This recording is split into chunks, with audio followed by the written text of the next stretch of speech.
নমস্কাৰ। আজি আকৌ মই শ্ৰী ভাস্কৰ কুমাৰ শৰ্মা অধিবক্তা গুৱাহাটী উচ্চ ন্যায়ালয় আপোনালোকৰ সন্মুখত উপস্থিত হৈছোঁ আইনৰ এটা বিষয়বস্তুলৈ। এই আইনৰ বিষয়বস্তুলৈ যোৱাৰ আগতে মোৰ যিসকল নতুন দৰ্শক তেওঁলোকক মই অনুৰোধ কৰিম মোৰ চেনেলটো যাতে ছাবস্ক্ৰাইব কৰি লয়, লাইক কৰে, শ্বেয়াৰ কৰে আৰু কমেণ্ট কৰে। আৰু যিসকল ব্যক্তিয়ে অলৰেডি লাইক, শ্বেয়াৰ, কমেণ্ট আৰু ছাবস্ক্ৰাইব কৰিছে তেওঁলোকক মই আন্তৰিক ধন্যবাদ জনাইছোঁ। আৰু যিসকল ব্যক্তি বা লোকে মোৰ এই ভিডিঅ'সমূহ চাই অলপ হ'লেও আইনৰ বিষয়ে কিবা এটা শিকিবলৈ সক্ষম হৈছে আৰু লাভৱান হৈছে, তেওঁলোকে নিশ্চয়কৈ মোৰ চেনেলটো ছাবস্ক্ৰাইব কৰি ল'ব বুলি মই আশা ৰাখিছোঁ। লগতে লাইক, শ্বেয়াৰ আৰু কমেণ্ট কৰিব বুলি মই আশা ৰাখিছোঁ।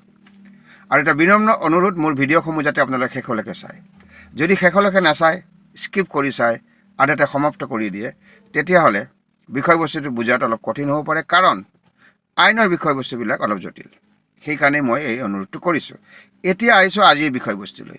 আজিৰ বিষয়বস্তুটো হৈছে, যিটো বিষয়বস্তু মই উত্থাপন কৰিম, এইটো আমাৰ সমাজত দিনে দিনে বৃদ্ধি পোৱা দেখা গৈছে। সেইটো হৈছে আজিকালি কেতবোৰ লোকৰ এইটো স্বভাৱত পৰিণত হৈছে, কোনোবা মহিলাক ভাল পায়, ছোৱালীক ভাল পায়, বিয়া কৰাম বুলি মিছাকৈ প্ৰতিশ্ৰুতি দিয়ে। তেওঁলোকে ঘূৰা ফুৰা কৰে, ডেটিং কৰে, হোটেলত যায়, চিনেমা চায়, এনেদৰে দিনবিলাক কটায়। যেতিয়া বিয়াৰ সময় আহে, মহিলাগৰাকীক বা ছোৱালীগৰাকীক বিয়া কৰিবলৈ ৰিফিউজ কৰে। তেনেকুৱা পৰিস্থিতিত এনেকুৱা ব্যক্তিক আইনৰ আওতালৈ আনিব পাৰিনে নোৱাৰি, বা আইনত তেনেকুৱা ধৰণৰ কি ব্যৱস্থা আছে, এই বিষয়ে চমুকৈ আজি মই উত্থাপন কৰিম।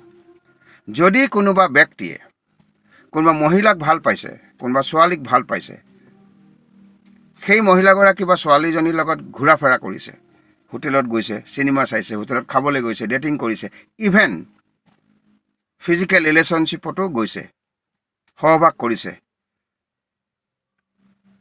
তেনেকুৱা পৰিস্থিতিত সেই ব্যক্তিজনে যদি সেই মহিলাগৰাকীক বিয়া কৰাবলৈ ৰিফিউজ কৰে বা ছোৱালীগৰাকীক বিয়া কৰাবলৈ ৰিফিউজ কৰে, তেতিয়াহ'লে সেই ব্যক্তিজনক আইনৰ আওতালৈ আনিব পাৰি আৰু তেওঁক শাস্তি বিহিব পাৰি। আৰু কেতবোৰ কোৰ্টে এইটো বিষয় ইণ্টাৰপ্ৰিট কৰিছে, আলোচনা কৰিছে যে এনেকুৱা ধৰণৰ বিষয়বস্তু, যদি কোনোবা ব্যক্তিয়ে মিছাকৈ প্ৰমিছ কৰিছে বিয়া কৰাম বুলি, সহবাস কৰিছে সেই মহিলাগৰাকীৰ লগত, ছোৱালীজনীৰ লগত ফিজিকেল ৰিলেশ্যনশ্বিপ কৰিছে, তাৰপিছত তেওঁ ৰিফিউজ কৰিছে বিয়া কৰিম বুলি, তেনেকুৱা ব্যক্তিয়ে সেই মহিলাগৰাকীক ৰেপ কৰিছে বুলি গণ্য কৰিব পাৰি। এইটো আলোচনাৰ বিষয় কোৰ্টৰ। আৰু সেইকাৰণে এই আলোচনাটো কৰিবলৈ যাওঁতে কোৰ্টে ছেকশ্যন 375 IPCৰ সহায় লৈছে, ছেকশ্যন 90ৰ সহায় লৈছে। ইভেন IPCৰ সলনি এখন আইন আহিছে এতিয়া, যাক আমি চমুকৈ BNS বুলি কওঁ, অৰ্থাৎ ভাৰতীয় ন্যায় সংহিতা। তাত ছেকশ্যন 69ত কোৱা আছে, যদি কোনোবা ব্যক্তিয়ে মিছাকৈ প্ৰমিছ কৰি যদি বিয়া কৰাম বুলি কয়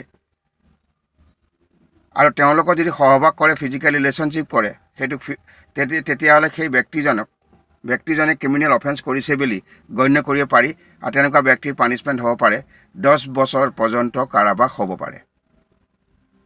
অৰ্থাৎ কোনোবা ব্যক্তিয়ে যদি কোনো মহিলাক বা ছোৱালীক ভাল পাইছে, মিছাকৈ বিয়া কৰাম বুলি প্ৰতিশ্ৰুতি দিছে, কিন্তু বিয়া কৰাৰ ইণ্টেনশ্যন নাই, কিন্তু সেই মহিলাগৰাকী বা ছোৱালীজনীৰ লগত যদি ফিজিকেল ৰিলেশ্যনশ্বিপ কৰিছে, সহবাস কৰিছে, তেতিয়াহ'লে কিন্তু সেই ব্যক্তিজন আইনৰ অন্তলৈ আনিব পাৰি আৰু শাস্তি বিহিব পাৰি, আৰু তেওঁৰ কাৰাবাস 10 বছৰ পৰ্যন্ত হ'ব পাৰে। কিন্তু এইখিনিতে এটা কথা মনত ৰাখিব লাগিব, যিহেতু দুয়োটা পাৰ্টি, অৰ্থাৎ মেল ফিমেল দুয়োজনে এডাল্ট, আৰু সহবাস কৰাৰ ক্ষেত্ৰত, ফিজিকেল ৰিলেশ্যনশ্বিপৰ ক্ষেত্ৰত দুয়োজনেৰে সন্মতি আছে, গতিকে তেওঁলোকৰ এক্টিভিটিজক, যিটো সহবাস কৰিলে বা ফিজিকেল ৰিলেশ্যনশ্বিপ কৰিলে, তাক ৰেপ বুলি গণ্য কৰিব নোৱাৰি, কিন্তু ক্ৰিমিনেল অফেন্স বুলি গণ্য কৰিব পাৰি। কাৰণ দুয়োজনে এডাল্ট, ভাল বেয়া তেওঁলোকে বুজি পায়, ইয়াৰ পৰা কি পৰিণাম হ'ব পাৰে সেইটোও বুজি পায়। সেইকাৰণে ইয়াক ৰেপ বুলি গণ্য কৰিব নোৱাৰি, ক্ৰিমিনেল অফেন্স হিচাপে গণ্য কৰিব পাৰি।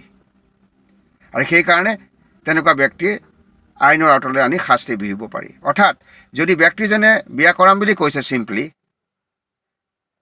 পিছলৈ বিয়া কৰোৱা নাই, কিন্তু কোনো ধৰণৰ ফিজিকেল ৰিলেশ্যনশ্বিপো হোৱা নাই, সহবাসো কৰা নাই, কেৱল প্ৰমিছ কৰিছে বিয়া কৰাম বুলি, কেৱল প্ৰমিছ, মনত ৰাখিব, তেনেকুৱা পৰিস্থিতিত কিন্তু সেই ব্যক্তিজনক শাস্তি বিহিব নোৱাৰি।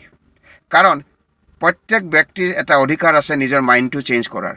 কিন্তু যদি ফিজিকেল ৰিলেশ্যনশ্বিপত আহি গৈছে, কনচেনচুৱেল ছেক্স উইথ হাৰ, অৰ্থাৎ সেই মহিলাগৰাকীৰ লগত বা ছোৱালীজনীৰ লগত যদি কনচেনচুৱেল ছেক্স হৈছে, তেতিয়াহ'লে বিষয়বস্তুটো সুকীয়া হ'ব।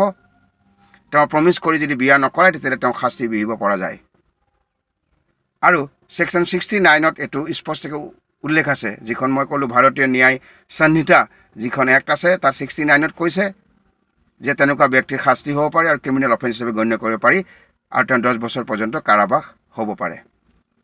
গতিকে সেইসকল ব্যক্তিয়ে এইটো মনত ৰখা উচিত। তেওঁলোকে যদি কোনোবা ব্যক্তিয়ে ভাবিছে যে কোনোবা মহিলাক মই ভাল পাম, বিয়া কৰাম বুলি প্ৰতিশ্ৰুতি দি বিয়া নকৰাওঁ, কিন্তু তেওঁৰ লগত সহবাস কৰিম, ফিজিকেল ৰিলেশ্যনশ্বিপ কৰিম, মই পিছত বিয়া নকৰাই গুচি যাম, তেওঁ এইটো ভুল ভাবিছে।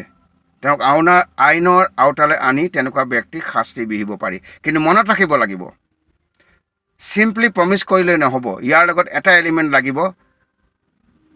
ফিজিকেল ৰিলেশ্যনশ্বিপত যদি থাকে, সহবাস যদি কৰে, বিয়া কৰাম বুলি যদি বিয়া নকৰায়, তেতিয়াই সেই ব্যক্তিক আইনৰ আওতালৈ আনি শাস্তি বিহিব পাৰি আৰু আইনত ব্যৱস্থা আছে।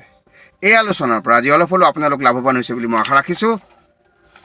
আজিলৈ মই শ্ৰী ভাস্কৰ কুমাৰ শৰ্মা, অধিবক্তা, গুৱাহাটী উচ্চ ন্যায়ালয়, ইমানতে সামৰণি মাৰিছোঁ। অহা খণ্ডটিত এটা নতুন বিষয়বস্তু লৈ আপোনালোকৰ সন্মুখত আকৌ মই উপস্থিত হ'ম। আজিলৈ বিদায় মাগিছোঁ। নমস্কাৰ।